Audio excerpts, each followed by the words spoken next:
আসসালামু আলাইকুম প্রিয় ফুটবল ফ্যান্স।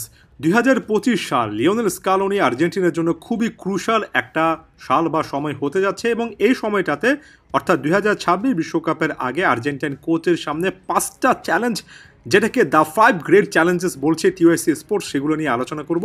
একটার পর একটা চ্যালেঞ্জের বিস্তারিত আপনাদেরকে জানিয়ে দিচ্ছি, যেটা কিনা আর্জেন্টাইন মিডিয়ার বিশেষজ্ঞ সাংবাদিক এবং ফুটবল বিশেষজ্ঞরা মনে করছেন স্কালোনির জন্য 2025 সালে এই ব্যাপারগুলো ফিক্স করা সবচেয়ে গুরুত্বপূর্ণ কাজ বা অনেকটা চ্যালেঞ্জের মতো। প্রথমত টিওআইসি যে জিনিসটা বলেছে সেটা হচ্ছে রিনিউয়াল অফ দ্য স্কোয়াড, অর্থাৎ স্কোয়াডটাতে পরিবর্তন আনা এবং সেটাকে ক্ষণে ক্ষণে রিনিউ করা, এবং এটা একটা সময়ের দাবি যে আপনি স্কোয়াডটাকে আস্তে আস্তে আপডেট করবেন। মাত্র কিছুদিন আগে স্কালোনি একটা কিন্তু ইন্টারভিউতে বলেছেন যে 26 বিশ্বকাপের বেসটা অর্থাৎ ফাউন্ডেশনটা, মূল দলটা মোটামুটি তৈরি আছে, তবে তিনি আরও বেশ কয়েকটা ইয়াং অপশন খুঁজছেন, আরও বেশ কয়েকজনকে সুযোগ দেওয়ার কথাবার্তা বলেছেন, এবং এটা আসলে এদিকে ইঙ্গিত করে যে আর্জেন্টিনা বেশ কয়েকটা পরিবর্তনের মধ্য দিয়ে যাবে এবং শেষ পর্যন্ত আমরা স্কোয়াডে বেশ কয়েকটা রিনিউয়াল দেখব, আসলেই উল্লেখযোগ্য পরিবর্তন দেখব, এবং এগুলো ম্যানেজ করা এই মুহূর্তে স্কালোনির জন্য সবচেয়ে গুরুত্বপূর্ণ একটা চ্যালেঞ্জ। তারপরে টিওএসসি স্পোর্ট যে জিনিসটা বলেছে সেটার সাথে একেবারে নিশ্চিত করে বলতে পারে অধিকাংশ ফুটবল ভক্তরাই একমত হবেন, সেটা হচ্ছে লুক ফর অল্টারনেটিভস, অর্থাৎ বিকল্প খোঁজা। এখানে ক্লিয়ার কাটভাবে তারা বলেছে দিবু মার্টিনেজের পরিবর্তে Geronimo Rulli, Walter Benitez, Juan Musso, এই অপশনগুলোর মধ্য থেকে কাকে শেষ পর্যন্ত বা এদেরকে কিভাবে র্যাঙ্কিং করা হবে। রাইট ব্যাক পজিশনে নাহুয়েল মনিনা, গঞ্জালো মন্তিয়ালের পাশাপাশি পাবলো মাফিও তার পারফরমেন্সের মাধ্যমে একটা জায়গা দাবি করছেন, তাকে কিভাবে স্কোয়াডের সাথে অ্যাডজাস্ট করা হবে বা ঢোকানো হবে। লেফট ব্যাক পজিশনে নিকোলাস ত্যাগলেফিকো, মার্কুস অ্যাকুনিয়া দুজনেই কিন্তু এই মুহূর্তে ক্লাব ফুটবলে আসলে স্ট্রাগল করছেন এবং ইনজুরি সংক্রান্ত ইস্যু আছে।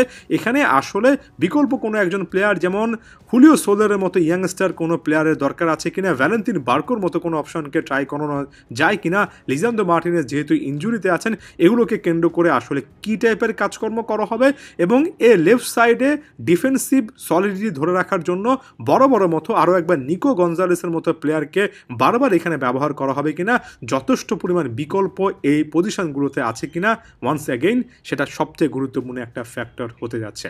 3 নম্বর ফ্যাক্টর হিসেবে টিওএসএ স্পোর্টস যে জিনিসটা বলেছে সেটা হচ্ছে লিওনেল মেসির উপর লোডটা আসলে কেমন হবে।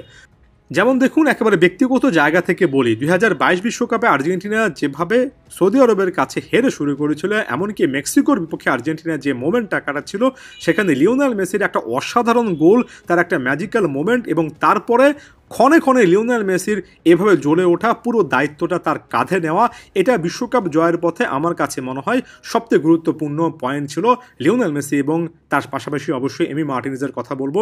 তারা এমন এমন মোমেন্টে আসলে দলটাকে রিভাইভ করেছেন যে মোমেন্টটাতে তারা যদি ওই লেভেলের পারফরমেন্স না দিতেন, সত্যিকার অর্থে আর্জেন্টিনার হয়তো বা বিশ্বকাপের কাছাকাছি আসাও অনেক বেশি করে কঠিন হতো। একই রকমের লোড কি লিওনেল মেসি 2026 বিশ্বকাপে এসে নিতে পারবেন?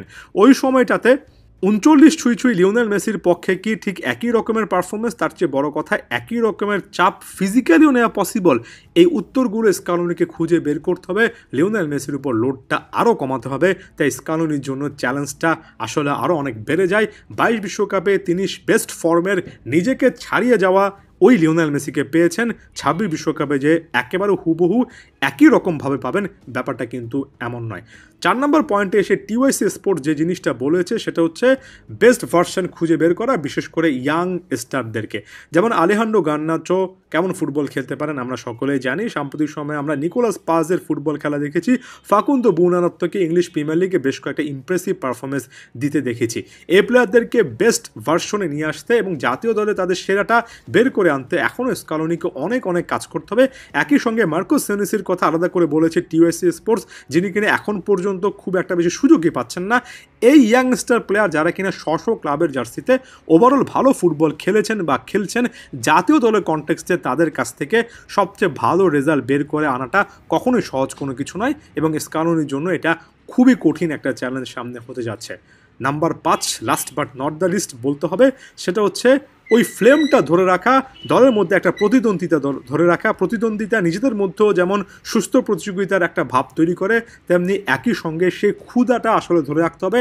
এটা এমন একটা দল যে দলটা 22 বিশ্বকাপের আগে কোপা আমেরিকা জিতেছে, 24 কোপা আমেরিকা জিতেছে, মাঝখানে দুটো কোপা আমেরিকার ফাঁকে যে বিশ্বকাপ এত এত সাফল্যর পরে একটা সাফল্য বা আরও একটা ট্রফির প্রতি আপনার কি আগের লেভেলের সে ক্ষুধাটা আছে আপনার দলের মধ্যে, সে প্রতিদ্বন্দ্বিতা চ্যাম্পিয়ন মেন্টালিটি কি আসলে টিকে আছে, এটাকে বাঁচিয়ে রাখা আপনি শুধুমাত্র স্কালোনির কথা চিন্তা করলে হবে না।